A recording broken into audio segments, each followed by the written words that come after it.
Thank you. I appreciate everybody being here today. My name is Ryan Mears. I'm the Marion County Prosecutor here in Indianapolis, Indiana. I wanted to provide a brief update on the information that's been made available to the Marion County Prosecutor's Office and some of the actions that we took in regard to an incident that occurred on March 3rd of 2020 involving Brandon Hull. First of all, just for those of you who don't know, here in the state of Indiana we have what's known as the Jake Laird Law, and the purpose of that law is to give law enforcement a tool to seize firearms when they encounter an individual who's going through some mental health issues or struggles. In addition, what that law also allows is for law enforcement to hold on to those weapons and make sure that it's not returned to the person who's involved in a situation or has demonstrated some mental instability. And so just kind of want to walk you through the process and the procedure that we had in this case. So on March 3rd of 2020, law enforcement responded because the mother called and said that her son was feeling suicidal. That individual was immediately detained, and there was a seizure of a shotgun that took place. Because there was a seizure of the shotgun that took place pursuant to the Laird Law, there is a provision which states that if there's a warrantless seizure, that there needs to be a petition filed which states why there was probable cause to take that weapon. In this particular case, the petition was not filed because the family in this particular case had agreed to forfeit the firearm that was in question, and they were not going to pursue the return of that firearm. And so we were then in a position to basically fulfill the purpose and the intent of the law, as we were able to take the firearm out of that residence, and they agreed that they were not going to seek the return of that weapon. And so that's why that initial petition establishing probable cause for the seizure did not take place. In addition to that, there's also, and again, that standard is probable cause. In addition to that, there's also a provision that deals with the issue of, can you establish by clear and convincing evidence, does this person have a violent propensity or mental instability? And so we needed basically to be able to establish that, or does the person have a history of not taking, they've been diagnosed with a mental illness, and do they take their prescribed medication? And so that was kind of the situation that we were confronted with to move forward with that second phase of a potential red law petition. And so what we did in this particular case, just evaluated the facts and circumstances as they were presented to us, and keeping in mind the burden of clear and convincing and violent propensity. And in this particular situation, we had a case where it was just a single incident. There were not any other incidents that were reported to us. The firearm was taken from the home, and there was an agreement that that firearm would not be returned. The individual was involuntarily committed for a brief period of time. I can't get into too many specifics on that, but I will tell you that the length of that stay was measured by hours and not days or weeks. And no follow-up medication was prescribed to this particular individual. And so, given the fact that we had already secured both the removal and the surrender of that item when it was not going to be pursued, and all of those factors that I mentioned, we did not file a follow-up petition because we had already achieved our objective, which was to prevent that firearm from going back to this particular individual. That firearm is still in the property room here in Marion County. It has not been returned, and it will not be returned based on the agreement that was made in our understanding of the law. I think it's important to note that this case does illustrate some of the shortcomings that exist with this red flag law. As you can tell from the tight timeline that we are under and operate under when we try to make a determination, we have 14 days under the statute. And because we have 14 days, our ability to have access to meaningful medical history, meaningful mental health records is severely limited. I think it's important to note that the statute only authorizes us to issue search warrants to seize a weapon.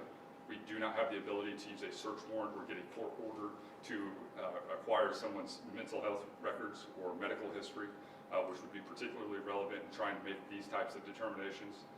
Because this is a pre-filing decision, we do not have an active cause number, which severely limits our ability to subpoena medical records and gain access to that information. In the state of Indiana, people have a minimum of 30 days to respond to a subpoena. And so once again, even if we issued one of those, it would fall well outside the 14-day timeline that we are provided with. And so we are in the position of not having access to information that would honestly be very helpful to us in terms of making that determination. It is clear to anyone who has read this statute or the text of the statute the priority on this statute is the return of firearms, as opposed to having a very thoughtful and careful review of someone's mental health history to determine whether or not they should possess a firearm. And with that, I'll take any questions. Mr. Prosecutor, you say that there had been no overt violent act. However, the call came out he wants to commit suicide by cop, which would seem to indicate an intention to involve law enforcement in a violent act.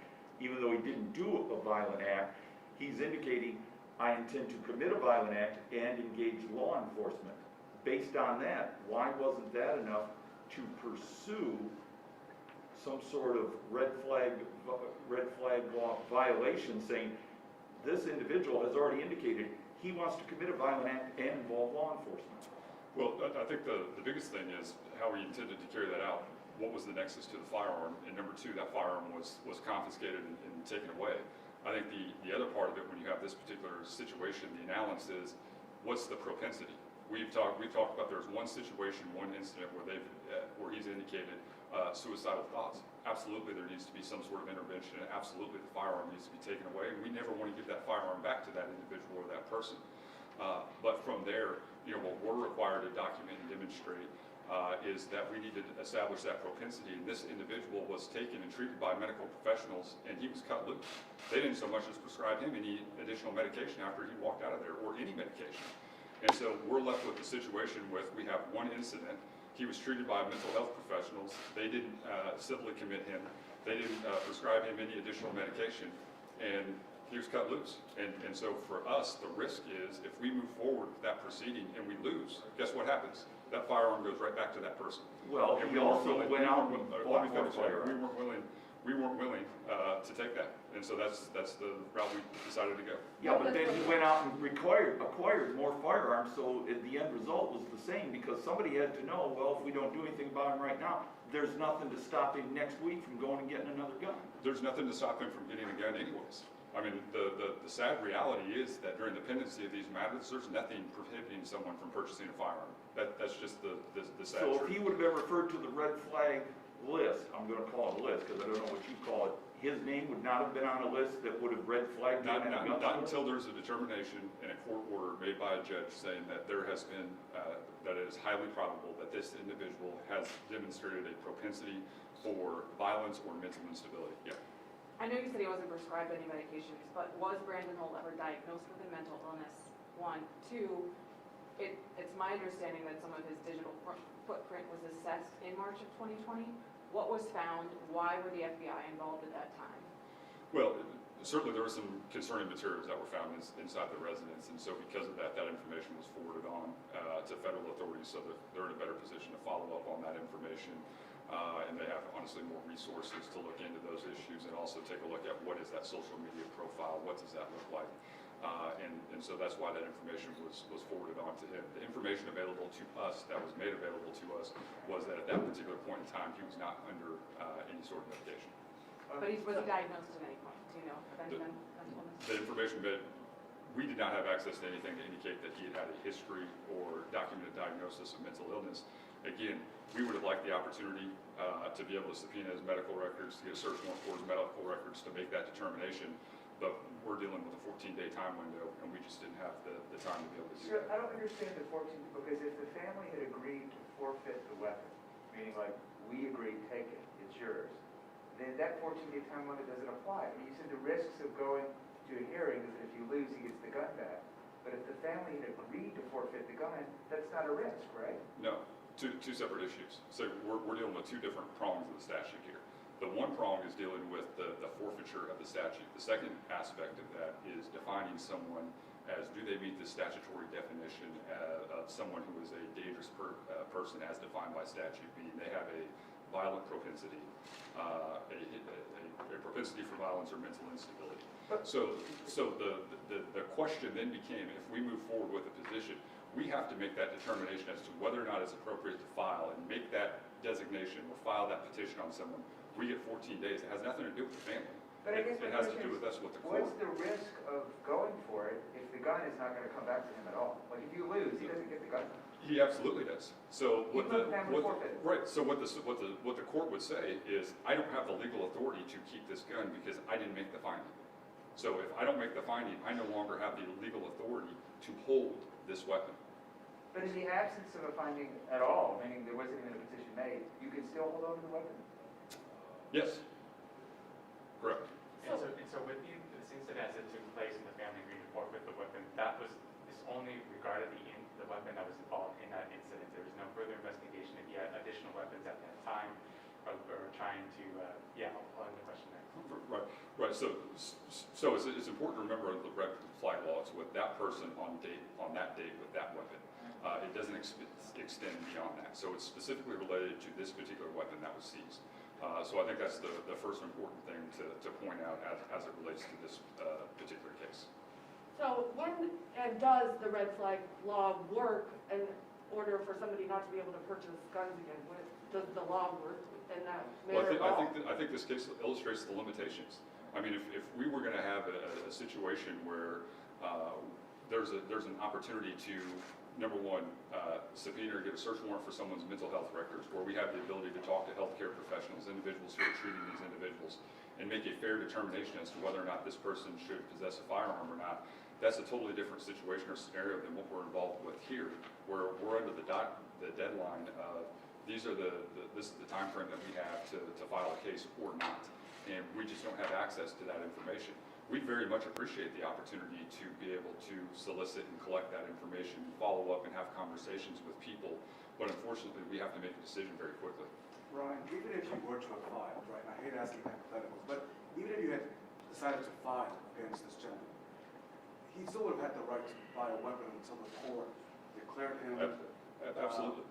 Whatever that declaration would be. I mean, can you explain that? I mean, there's a loophole in this thing. Right, there's a significant limitation to the law in terms of if an individual, if we initiate these proceedings, there's nothing prohibiting that individual to go out and then purchase an additional firearm or 20 firearms.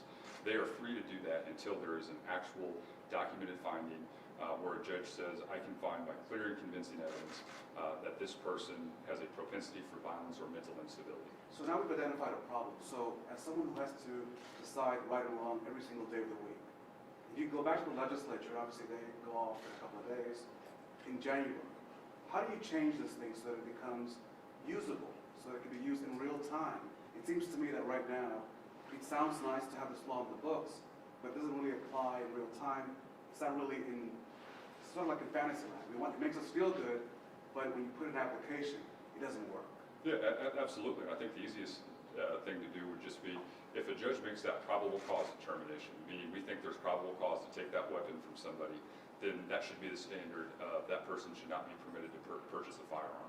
And so I think if you file that initial petition and say, based on these circumstances, we think there's probable cause to take that weapon, then that person from that point on should not be prohibited to purchase a weapon until we have that hearing and we're able to determine whether we can establish by clear and convincing evidence this person has a violent propensity or has a demonstrated documented history of mental health or mental illness. And would that also apply if the officer made that determination? Because currently an officer can seize a weapon based on if he or she believes that that's dangerous. Absolutely. And so the officer seizes that weapon, they turn it over to our office, we file something with the court saying, here are the following facts which we think demonstrate probable cause. And then that person should no longer be prohibited. That person should be prohibited from purchasing firearms. That person should be prohibited from engaging in any conduct where they have access to a firearm, and that would solve a significant part of this history. The other thing that does is we have to extend the timeline. We need a larger and longer timeline where we're able to make these types of hearings. We want to make decisions based on the best evidence available to us. We want to be able to say we made a decision based on having an opportunity to talk to healthcare professionals, review medical records, look at someone's mental health history. Those are the things that should be important to these determinations. And the time frame in the statute just doesn't allow for that. Brad, a couple questions on Facebook. How often do you file red flag petitions? How often is it used since you've taken office? And what are the outcomes? We filed 8 this year. 8 this year, and Yeah. what are the outcomes to those 8 petitions? I'm not sure. We can get you that information. You filed 8, but how many have been brought to your office? I'm not sure the exact number that have been brought to our office. Ryan, where did you purchase the weapons and what weapons were they exactly? I don't have access to that information. Does mom know he had the 2 rifles? I don't know about that. She was definitely aware of the shotgun in this particular situation and alerted the authorities. Is Is it possible that Brendan knew that if they gave the gun, they relinquished it, and no charges were brought, that he could buy another gun later on? Is there any evidence that he thought forward towards that? Right, there's no evidence to suggest that. And if you look at the text of the statute, it's nowhere in there. So, I mean, if you look at this is a collateral consequence to a determination made from the statute. So you can go through all 10 pages of the statute and go through every aspect of the code. At no point in time does it say that this statute's designed to prohibit people from purchasing firearms in the future. It's not in there. A collateral consequence of this finding is you're not allowed to purchase firearms, but it's nowhere in the statutory scheme, and it's not exactly something that I would say is common knowledge. And when we have conversations with the public and with the media, and even our law enforcement partners, there's a great deal of confusion about what it actually means to have these items seized. Ryan, in a state that's a Second Amendment friendly, do you think you'll find the appetite in the State House that would even consider what you're suggesting, which is if when police come to you with a weapon, that they are stopped from buying any other weapons? Do you think in this state you would find that appetite in the legislature? I think it's a common sense solution to a problem that we currently have before us. The law enforcement has made a determination that probable cause exists, that this person doesn't need a firearm. Let's confiscate that firearm and say, hey, moving forward, you shouldn't have the right or the ability to purchase a firearm, and let's give the prosecutor or anybody else involved in this, let's give them adequate time so they can look through this person's mental health records, and a judge, a prosecutor, and everybody involved is making a determination based on the best information available and not based on a police report. But I'm not asking common sense, sir. I'm asking the legislature will see this as a Democrat in the state capitol making a suggestion about a Second Amendment issue, and you think you'll get pushback, even though you may consider it being common sense. Are they going to say no way? Well, I hope they're open for the conversation. And as you know, and many people here in the Indianapolis area know, I've been very vocal on my feelings about this particular law. I think it's a good start, but it's far from perfect, and there's more than just this case that this law impacts. And so I think there's a lot of room for improvement, and I hope everybody's open to that. This law's been on the books since '04, '05. Have you spoken up since then? Consistently. I've had both, very public conversations about my concerns about the shortcomings. I've privately lobbied the legislature and made those concerns. This is not a new issue for me. I mean, this is something that I routinely talk about, the limitations of this law. It's a good start. I think people hear red flag and they think it's the panacea to all of these issues. It's not. What it is a good start where there's a number of loopholes, and the practical application of this law does not necessarily give everybody the tools they need to make a well-informed decision. So 8